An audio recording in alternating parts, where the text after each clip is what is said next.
I'm talking about preparing how you want to think, feel, and respond when the challenges happen, because you can prepare for that as well. And that will make a significant difference in your performance when it really comes down to it.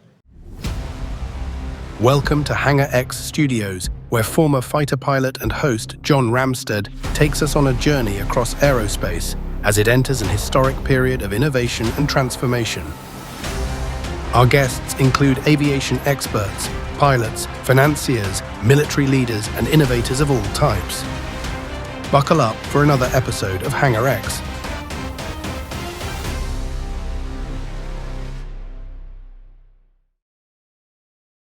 Today's episode is brought to you by our platinum sponsor, XTI Aerospace. They are powering the vertical economy, building a long-range VTOL, and you can find more at xtiaerospace.com. Now, please remember to like, comment, and share on this channel, and enjoy today's podcast. Welcome to the Hangar X podcast. We are live at Verticon, and we have a special guest on today, Tammy Barlette. Tammy, welcome back to the podcast. Yeah. Thank you for having me again. So your company, CROSSCHECK Mental Performance Training.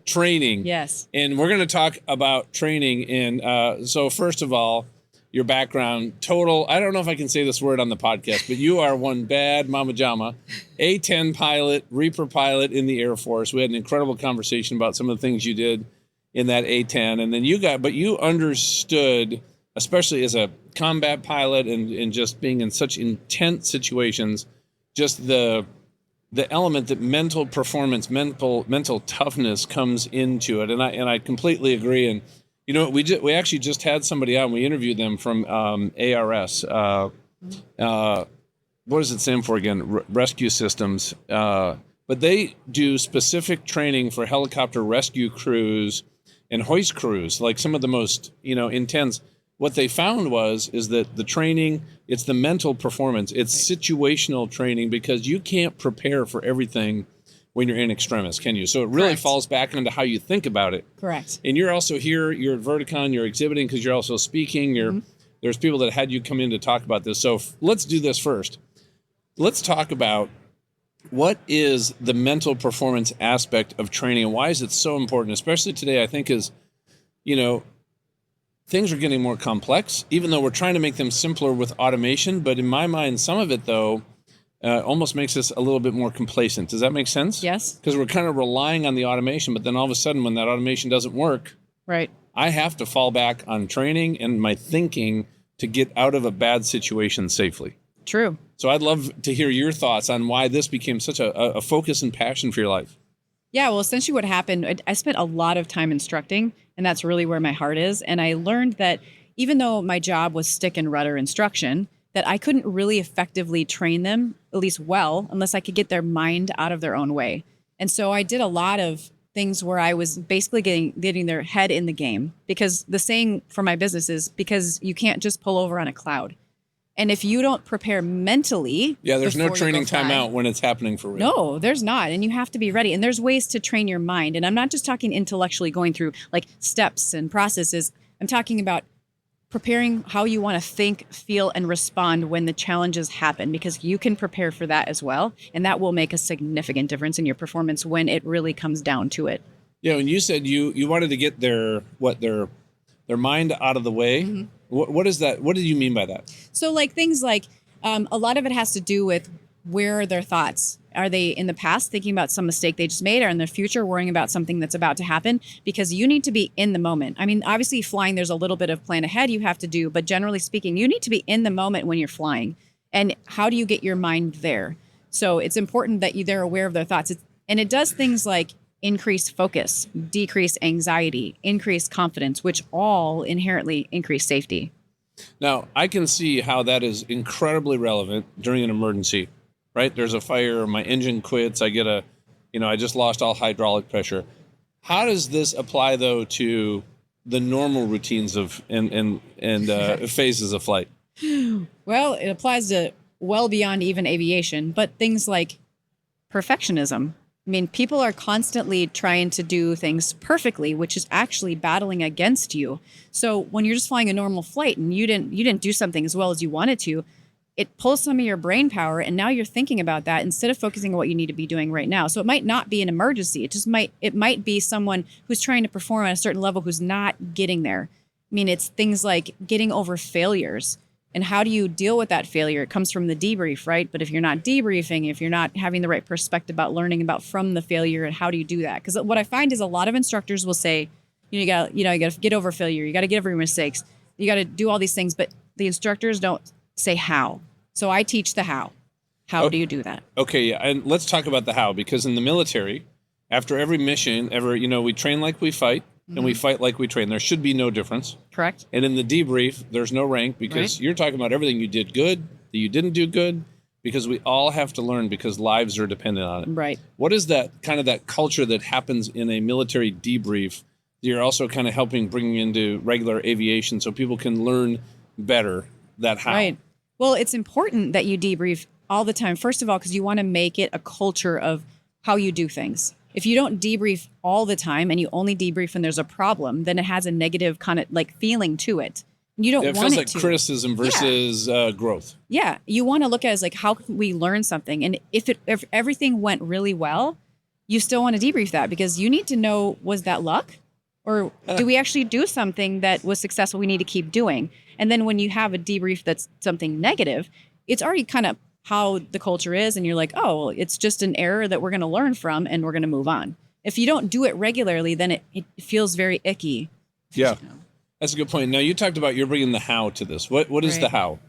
Well, the how is, it's really how to think better. And I know it sounds a little silly, but it's true. A lot of us don't really pay attention to what our mind is just doing on a regular basis, where our thoughts going are, and because it matters to how we perform down the road, what's going on in our minds right now, what we think about ourselves and what we think we can perform.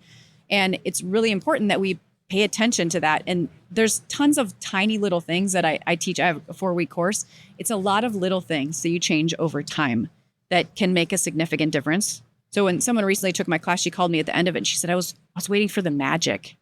And she's like, and I realized what you said in the beginning was true. It's like a bunch of little things that are simple that you add them all together and you keep continually doing them. And you can make, she says, I use the stuff you teach me every single day.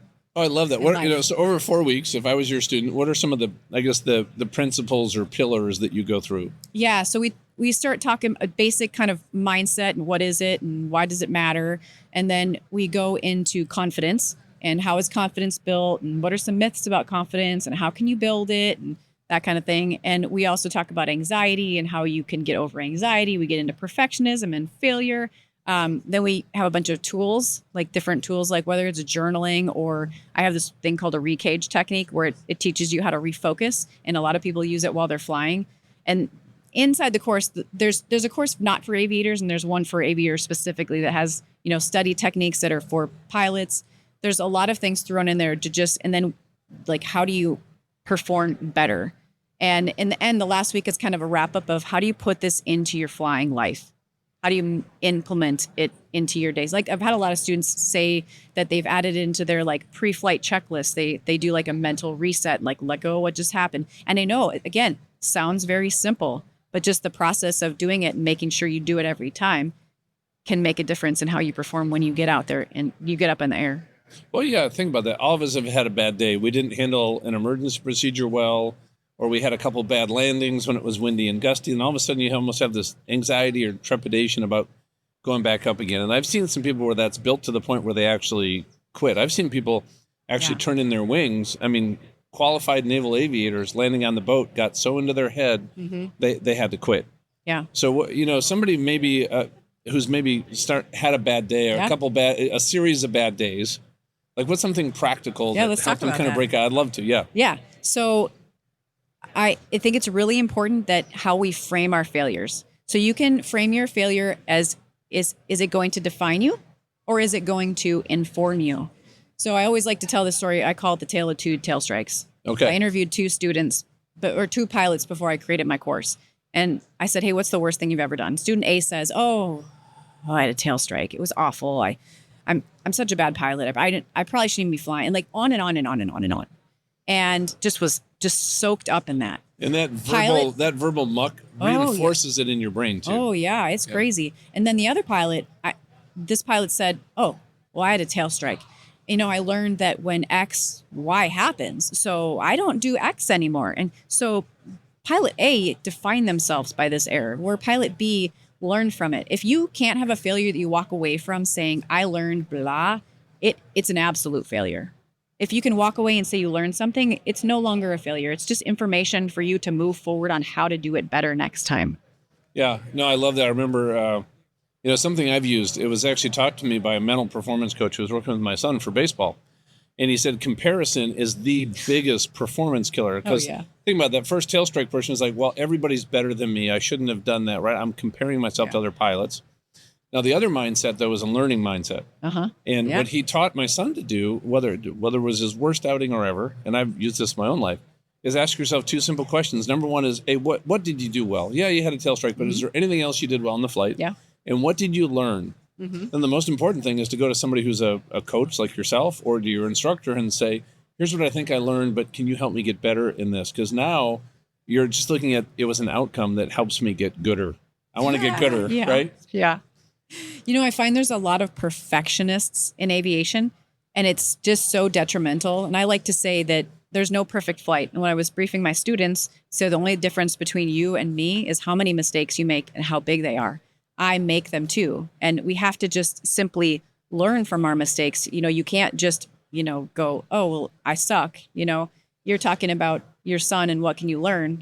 I teach the students that then when I say students, I mean student pilots all the way through 27,000 hour CFIs that take this course, is that, you have to just learn from those errors and don't define yourself. When you finish your flight, do your 2 up, 2 down, 1 question, meaning what's 2 things I did great, what's 2 things I didn't do great, and I could work on, and what question do I need to go get answered? Because there's usually some. And, a lot of times we, as perfectionists, we tend to avoid the things we screwed up because we don't want to either tell anybody or show our cards that we aren't good at something. But we have to just be okay with facing that, because that's the only way to get better, is to take those errors and go, hey, help me. This is what I work on. Yeah. And that's one of the harder things, especially as perfectionists. I love that. Now, who do you tend to work with? Individual pilots, flight departments, training schools? Who are some of the people that you're working with nowadays? At this point, I'm just working with individuals and in general aviation. Okay. Anybody who wants to, jump in and take the class. And like I said, it's really a level up program. So if you understand the power of your mind, wherever you're at, if you want to level up, whether you're a 0-hour student who wants to just start off on the right foot, or you're upgrading one seat to another and you want to make sure you're on your game, or you're an instructor who, I had this instructor take the course, a 4,000 hour instructor. He said it was his best birthday gift ever because he was massive perfectionist and he was trying to do everything perfectly. He didn't even recognize it. And he's like, wow, maybe you want to learn techniques to help your students. I am working on a CFI mindset course. That'll be specifically for instructors, but it's not built yet. I'm working on it. That'll help bring the joy back, I'm sure, with some of these folks. Well, Tammy, it has been great to see you. And this is the first time we met in person one other time. Yeah, first time we've ever done this in person. Yes, absolutely. This is so great to have you here. So keep knocking them alive out there. And I hope Verticon is a smashing success for you. Thank you. Thanks for having me. All right. Absolutely. See you, Val. See you.